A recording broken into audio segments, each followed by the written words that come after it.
Bismillahirrahmanirrahim. Assalamualaikum warahmatullahi wabarakatuh. Perkenalkan, nama saya Zulfi Muhardila dengan NIM 1863201130, nomor ujian 655324. Baiklah, saya akan mempresentasikan hasil dari ujian akhir semester saya dalam mata kuliah Pengembangan Organisasi dan Birokrasi dengan dosen pengampu Ibu Dwi Herlinda, Esos MSI. Baiklah, saya akan membahas 3 materi. Yang pertama, reformasi birokrasi, yang kedua, revamping government atau mewirausahakan birokrasi, dan yang ketiga, good governance. Saya akan membahas reformasi birokrasi terlebih dahulu. Menurut Menpan, reformasi birokrasi adalah upaya untuk melakukan pembaharuan dan perubahan mendasar terhadap sistem penyelenggaraan pemerintahan, terutama menyangkut aspek-aspek pada penerapan pelayanan prima, sehingga dapat dipahami bahwa reformasi birokrasi merupakan usaha pemerintah dalam mengubah sistem penyelenggaraan pemerintah menjadi lebih baik. Reformasi birokrasi dapat meliputi aspek menjadi 2 aspek. Yang pertama aspek eksternal dan yang kedua aspek internal. Dalam aspek eksternal, reformasi birokrasi diletakkan pada penciptaan kontrak baru antara birokrasi dan masyarakat dalam rangka meningkatkan partisipasi masyarakat dan tanggung jawab pelayanan publik. Sedangkan dalam aspek internal, reformasi birokrasi di Indonesia dapat diletakkan pada 3 titik tekan, yaitu debirokratisasi struktur internal birokrasi, modernisasi proses internal birokrasi, dan peningkatan kemampuan aparat birokrasi. Selanjutnya, revamping government atau mewirausahakan birokrasi. Istilah revamping government bermakna lembaga sektor pemerintahan yang berkebiasaan entrepreneurial dengan manfaat akan sumber daya yang ada, namun menggunakan dengan cara yang baru guna mencapai efisiensi dan efektivitas. Revamping government atau pemerintah wirausaha ialah suatu sistem untuk menjalankan wewenang dan kekuasaan dalam mengatur kehidupan sosial, ekonomi, dan politik dengan jiwa kewirausahaan di masing-masing anggota pemerintahan atau jabatannya.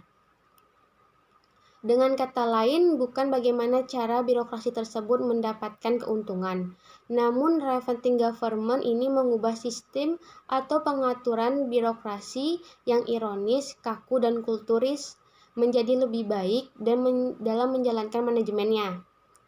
Untuk menuju revamping government, diperlukannya pendekatan New Public Management di mana orientasi birokrasi yang lebih demokrasi dan fleksibel tergantung pada perkembangan masyarakat, adanya tingkat rasio yang tinggi, dan masyarakat mempunyai posisi tawar yang tinggi dalam menerima pelayanan publik.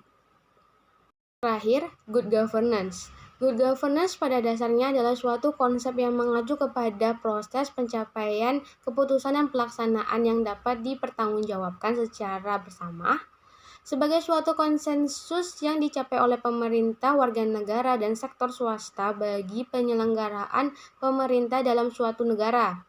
Good governance atau pemerintahan yang baik adalah suatu penyelenggaraan pemerintah yang bertanggung jawab dan menjunjung tinggi keinginan warga negaranya, sehingga lembaga dan aparat yang di bawahnya maupun mengambil keputusan dan memecahkan masalah pemerintahan dan kehidupan bermasyarakat secara efektif dan efisien.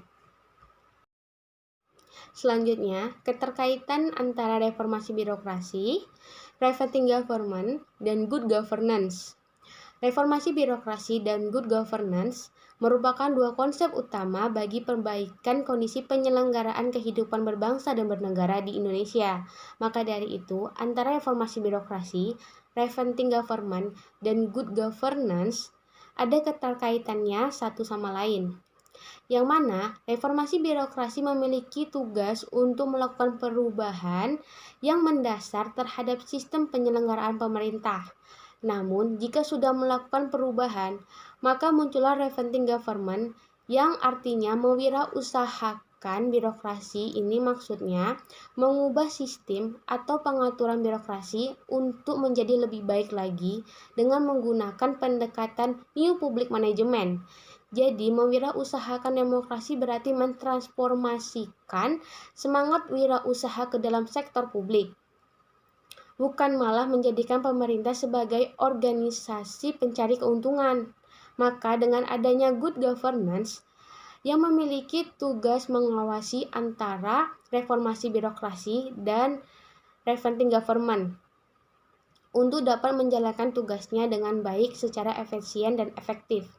Good governance sendiri merupakan suatu penyelenggaraan manajemen pembangunan yang solid dan bertanggung jawab yang sejalan dengan prinsip demokrasi dan pasar efisien.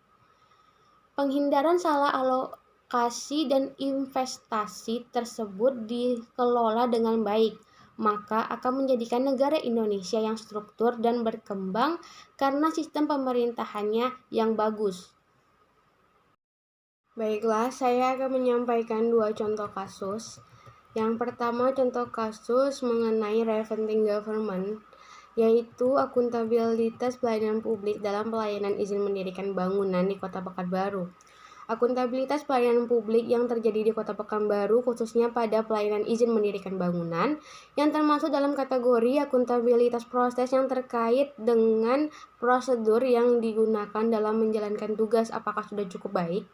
Hal ini dapat diwujudkan melalui penyelenggaraan pelayanan yang cepat, responsif, dan murah biaya. Acuan pelayanan yang dipergunakan pegawai birokrasi dalam proses penyelenggaraan pelayanan publik. Indikator tersebut mencerminkan prinsip orientasi pelayanan yang dikembangkan oleh birokrasi terhadap masyarakat pengguna jasa. Maka, akuntabilitas penyelenggaraan pelayanan izin mendirikan bangunan yang dilakukan oleh Dinas Tata Ruang dan Bangunan Kota Pekanbaru belum sepenuhnya akuntabel dalam pemberian pelayanan. Masyarakat belum puas dengan pelayanan yang diberikan. Hal ini berdasarkan bahwa acuan pelayanan belum berorientasi sepenuhnya kepada pengguna jasa. Lamanya waktu pelayanan dan penyelesaian izin mendirikan bangunan yang bisa memakan waktu hingga beberapa minggu, dan masih adanya biaya ekstra yang harus dikeluarkan pengguna jasa untuk mempercepat proses pengurusan izin mendirikan bangunan. Selain itu, solusi pelayanan yang diberikan petugas dinilai belum sepenuhnya memberikan kemudahan kepada pengguna jasa karena masih adanya sebagian petugas yang menerima imbalan atas bantuan yang diberikan dan kemudahan pelayanan masih bersifat diskriminasi, seperti kekerabatan ataupun jabatan pengguna jasa. Prioritas kepentingan pengguna jasa seharusnya menjadi hal yang paling utama, namun belum sepenuhnya diprioritaskan karena pengguna jasa terkadang menunggu dengan sebab petugas yang bersangkutan tidak ada di tempat, maka itu membuat proses pengurusan pengizinan mendirikan bangunan menjadi lama.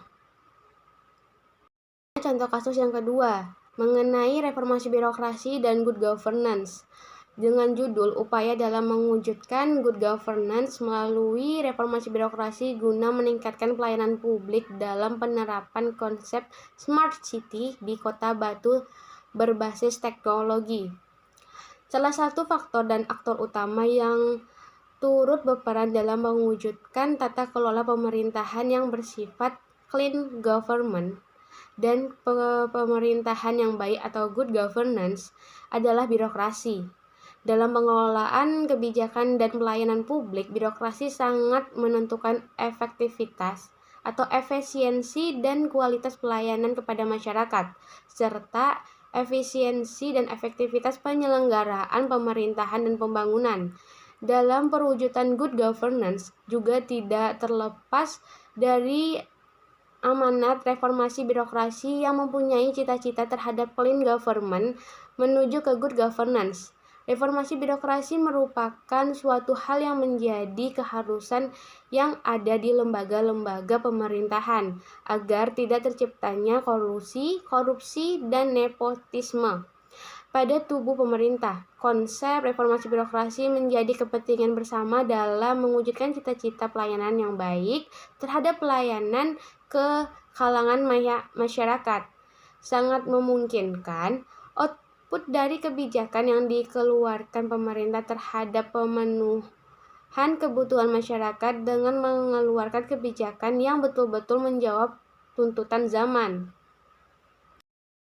Pelayanan publik merupakan suatu keharusan yang dilakukan oleh pemerintah selaku lembaga yang melakukan pengelolaan terhadap aktivitas publik guna meningkatkan kepercayaan publik kepada pemerintah selaku pemangku kebijakan.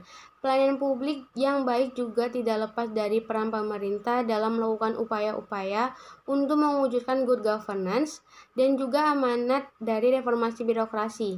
Kota Batu merupakan kota yang juga menerapkan konsep Smart City dari beberapa kota di Indonesia.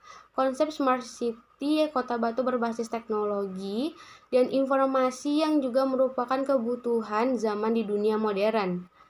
Konsep Smart City berbasis teknologi dan informasi guna menciptakan efisiensi kinerja manusia.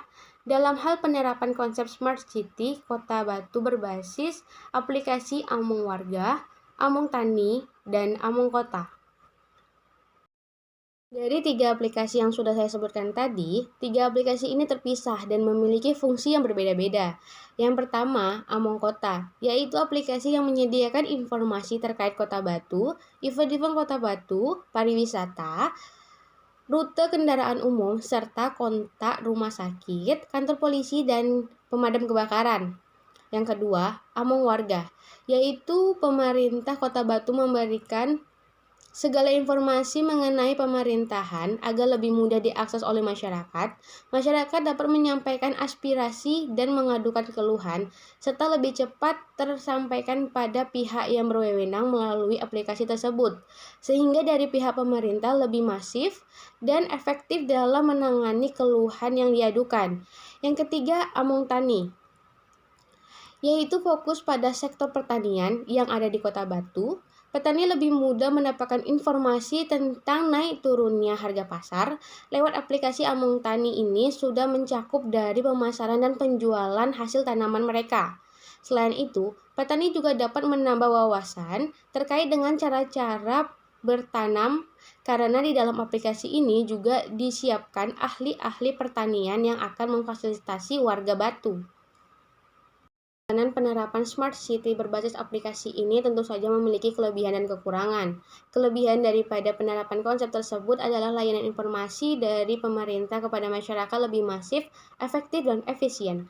Begitupun masyarakat lebih mudah dalam hal pengaduan dan penyampaian aspirasi kepada pemerintah dengan lebih mudah melalui aplikasi yang sudah diterapkan tersebut.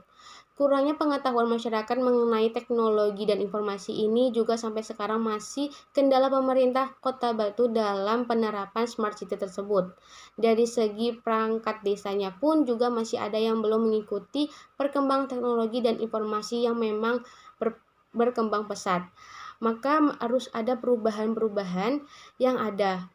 Walaupun itu sebentar dan pelan-pelan, tapi pasti.